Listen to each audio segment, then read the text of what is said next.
اسلام T V one. نبی کریم صلی اللہ علیہ وسلم نے قبلے کی طرف دیوار پر بلغم دیکھا جو آپ کو ناگوار گزرا، اور یہ ناگواری آپ کے چہرہ مبارک پر دکھائی دینے لگی۔ پھر آپ اٹھے اور خود اپنے ہاتھ سے کھرچ ڈالا اور فرمایا کہ جب کوئی شخص نماز کے لیے کھڑا ہوتا ہے تو گویا وہ اپنے رب کے ساتھ سرگوشی کرتا ہے، یا یوں فرمایا کہ اس کا رب اس کے اور قبلے کے درمیان ہوتا ہے۔ اس لیے کوئی شخص نماز میں اپنے قبلے کی طرف نہ تھوکے، البتہ بائیں طرف یا اپنے قدموں کے نیچے تھوک سکتا ہے۔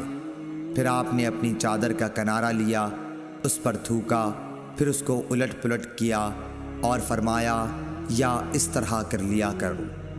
صحیح بخاری حدیث نمبر 405۔ رسول اللہ صلی اللہ علیہ وسلم نے قبلے کی دیوار پر تھوک دیکھا، آپ صلی اللہ علیہ وسلم نے اسے کھرچ ڈالا۔ پھر آپ نے لوگوں سے خطاب کیا اور فرمایا کہ جب کوئی شخص نماز میں ہو تو اپنے منہ کے سامنے نہ تھوکے، کیونکہ نماز میں منہ کے سامنے اللہ عز و جل ہوتا ہے۔ صحیح بخاری حدیث نمبر 406۔ آپ نے فرمایا جب کوئی شخص نماز کے لیے کھڑا ہو تو سامنے نہ تھوکے، کیونکہ وہ جب تک اپنی نماز کی جگہ میں ہوتا ہے تو اللہ تعالیٰ سے سرگوشی کرتا رہتا ہے، اور دائیں طرف بھی نہ تھوکے، کیونکہ اس طرف فرشتہ ہوتا ہے۔ ہاں، بائیں طرف یا قدم کے نیچے تھوک لے اور اسے مٹی میں چھپا دے۔ صحیح بخاری حدیث نمبر 416۔ حضور صلی اللہ علیہ وسلم نے فرمایا کہ سجدہ کرنے میں اعتدال رکھو، سیدھی طرح پر کرو، اور کوئی شخص تم میں سے اپنے بازوؤں کو کتے کی طرح نہ پھیلائے۔ جب کسی کو تھوکنا ہی ہو تو سامنے یا داہنی طرف نہ تھوکے، کیونکہ وہ نماز میں اپنے رب سے پوشیدہ باتیں کرتا رہتا ہے۔ صحیح بخاری حدیث نمبر 532۔ اور انہیں نبی کریم صلی اللہ علیہ وسلم کی پاک بیوی حضرت عائشہ صدیقہ رضی اللہ عنہا نے کیا حضور صلی اللہ علیہ وسلم نے ان سے فرمایا، کیا تجھے معلوم ہے جب تیری قوم نے کعبے کی تعمیر کی تو بنیاد ابراہیم کو چھوڑ دیا تھا؟ میں نے عرض کیا یا رسول اللہ، پھر آپ بنیاد ابراہیم پر اس کو کیوں نہیں بنا دیتے؟ آپ نے فرمایا اگر تمہاری قوم کا زمانہ کفر سے بالکل نزدیک نہ ہوتا تو میں بے شک ایسا کر دیتا۔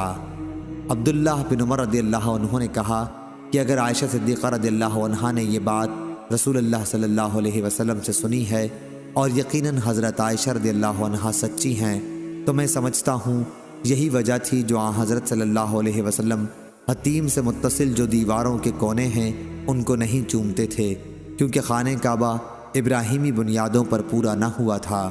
صحیح بخاری حدیث نمبر 1583۔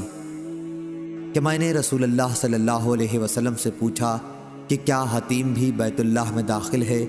آپ صلی اللہ علیہ وسلم نے فرمایا کہ ہاں۔ پھر میں نے پوچھا کہ پھر لوگوں نے اسے کعبے میں کیوں نہیں شامل کیا؟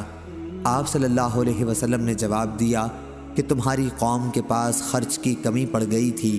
پھر میں نے پوچھا کہ یہ دروازہ کیوں اونچا بنایا؟ آپ نے فرمایا کہ یہ بھی تمہاری قوم ہی نے کیا تاکہ جسے چاہیں اندر آنے دیں اور جسے چاہیں روک دیں۔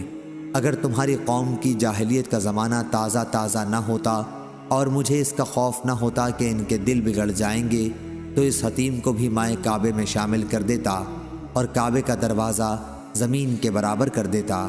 صحیح بخاری حدیث نمبر 1584۔ کہ رسول اللہ صلی اللہ علیہ وسلم نے فرمایا مجھے حکم دیا گیا ہے کہ میں لوگوں کے ساتھ جنگ کروں یہاں تک کہ وہ لا الہ الا اللہ کہیں، بس جب وہ اس کا اقرار کر لیں اور ہماری طرح نماز پڑھنے لگیں اور ہمارے قبلے کی طرف نماز میں منہ کریں اور ہمارے ذبیحہ کو کھانے لگیں تو ان کا خون اور ان کے اموال ہم پر حرام ہو گئے مگر کسی حق کے بدلے، اور باطن میں ان کا حساب اللہ پر رہے گا۔ صحیح بخاری حدیث نمبر 392۔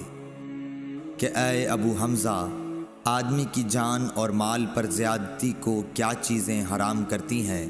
تو انہوں نے فرمایا کہ جس نے گواہی دی کہ اللہ کے سوا کوئی معبود نہیں اور ہمارے قبلے کی طرف منہ کیا اور ہماری نماز کی طرح نماز پڑھی اور ہمارے ذبیحہ کو کھایا تو وہ مسلمان ہے۔ پھر اس کے وہی حقوق ہیں جو عام مسلمانوں کے ہیں، اور اس کی وہی ذمہ داریاں ہیں جو عام مسلمانوں پر ہیں۔